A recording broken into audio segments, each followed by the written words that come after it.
दोस्तों, भारत ने तमाम टर्किश, पाकिस्तानी और चाइनीज मीडिया बैन कर दिया है।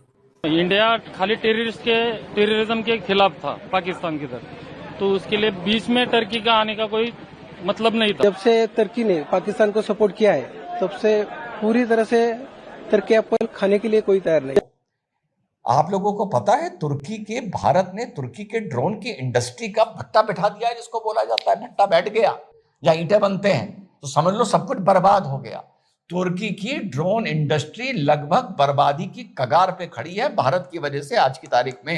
जब तक तुर्की पाकिस्तान का सपोर्ट कर रहा है तब तक हम उसको तुर्की से जो आने वाले माल को हम स्वेच्छा से हम इंपोर्ट नहीं करेंगे। जो देश भारत के खिलाफ खड़ा होगा, भारत का व्यापारी कभी ना उसको सपोर्ट करेगा ना उसको समर्थन करेगा। अब तुर्की के बारे में जो आप लोग बोल रहे हैं कि तुर्की का टूरिज्म कैंसिल कर दो, ईज माई ट्रिप ने भी एडवाइजरी करी है और भी कुछ और हमारी ट्रैवल एजेंसीज हैं, उन्होंने तुर्किया जाने के लिए डिस्करेज किया है।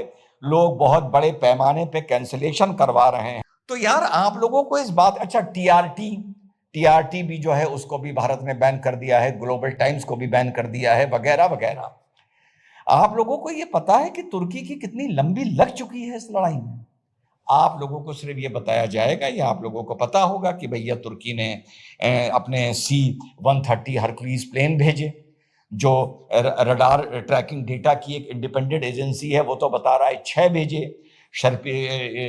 तुर्की की सर्वेलेंस शिप भी आके कराची पर डॉक हुई। उसी पीरियड में तुर्की के ड्रोन भी लगभग 360 इस्तेमाल हुए भारत के ऊपर, और 2 ऑपरेटर्स भी तुर्की के जो ऑपरेशनल सपोर्ट देने के लिए आए हुए थे वो भी हमारे अटैक में मारे गए। ये भी आप लोगों को पता होगा कि आर्म्स दुनिया की कितनी बड़ी इंडस्ट्री है, और आर्म्स की इंडस्ट्री में तुर्की के ड्रोन्स कितनी जल्दी वर्ल्ड को इंप्रेस कर रहे थे। 2020 में जो अजरबैजान और आर्मीनिया की लड़ाई हुई थी उसमें जो इनको सक्सेस मिला था, यूक्रेन और रशिया की लड़ाई में जो इन लोगों को सक्सेस मिला था तुर्की के ड्रोन्स को, आप लोगों को पता है भारत ने तुर्की के ड्रोन की इंडस्ट्री का भट्टा बिठा दिया है, जिसको बोला जाता है भट्टा बैठ गया।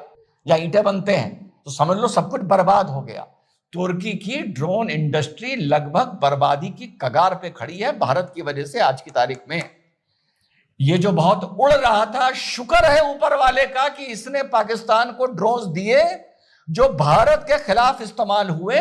और भारत और जहां इजराइल, आप इजराइल करते हैं ना, जहां पर इजराइल इन ड्रोन्स को ठोकने के लिए पेट्रियोट और अपनी आयरन शील्ड और फलाना क्या क्या इस्तेमाल कर रहा था, भारत ने जो एक जिसको आप बिल्कुल वॉर के मॉडर्नाइजेशन में विंटेज मान सकते हैं, विंटेज पुराना हथियार L-70 और ZU-23, जिसको आसान भाषा में एंटी एयरक्राफ्ट गन बोला जाता है, उन मॉडिफाइड गन से आमतौर पर 1 बैरल होती है।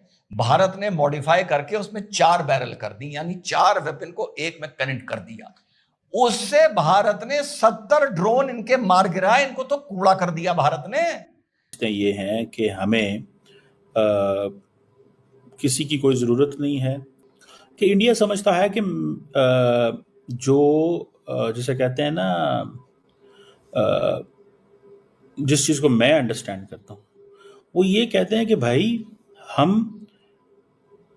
ये हमसे पैसे कमाते हैं, हमारी मार्केट से पैसे कमाते हैं, इनको नुकसान पहुँचाओ। ठीक है, ये इंडिया ने एक नया, वो जिसे कहते हैं ना, weaponisation of its economy, weaponisation of its people, कि हमारी वेपनाइजेशन ऑफ इट्स मार्केट, अपनी मार्केट को भी वेपनाइज कर रहे हैं। लेकिन इंडिया ये समझता है कि हमें पाकिस्तान को और तुर्की को और चाइना को ये सजा देनी है कि जनाब वो हमारी मार्केट से फायदा ना उठाएं।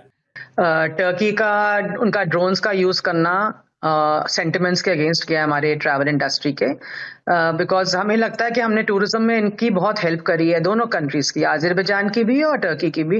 एंड स्पेशली कोविड के बाद तो हमने बहुत ज्यादा इनको सपोर्ट किया। आज हम अजरबैजान में भी के 3rd के 4th लार्जेस्ट मार्केट हैं, बहुत कम फर्क से। और इवन इन टर्की हमारे लास्ट ईयर 2024 में 3 लाख 30,000 आदमी गया है एंड इकोनॉमी में हमारा करीबन इंटायर ट्रेड का 4,000 करोड़ का इन्वेस्टमेंट है हमारी टर्की के साथ, बिकॉज हमारी इन्वेस्टमेंट बहुत ज्यादा है, ट्रेड वैल्यू हमारी 90,000 करोड़ की है। तो आई थिंक ये सब देखते हुए जो लोगों के सेंटिमेंट हर्ट हुए हैं उनको ये लगा कि हमको टर्की और अजरबैजान नहीं जाना चाहिए बिल्कुल भी, बिकॉज दैट्स वाई सारी बुकिंग्स कैंसिल होनी शुरू हो रही हैं। 50% बुकिंग्स कैंसिल हो गई हैं।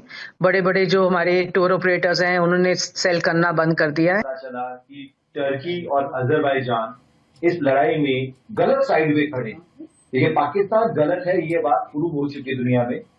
जो उनका यूएन डेजिग्नेटेड टेररिस्ट है उसके फ्यूनरल पे पाकिस्तान की आर्मी के लोग, मिलिट्री के लोग खड़े। तो इससे साफ पता चलता है कि पाकिस्तान एक रोग नेशन है, एक टेररिस्ट को पनाह देने वाला नेशन है। उस नेशन को टर्की और अजरबैजान सपोर्ट करें, ड्रोन्स देकर, मनी देकर, ये बात एकदम क्लियर होती है कि हमें इन नेशंस के साथ काम नहीं करना चाहिए। और इसके लिए हमने एक ट्रैवल एडवाइजरी निकाली थी कि इन कंट्रीज में ट्रैवल नहीं करना चाहिए। We were the first ones जिसने ट्रैवल एडवाइजरी निकाली थी।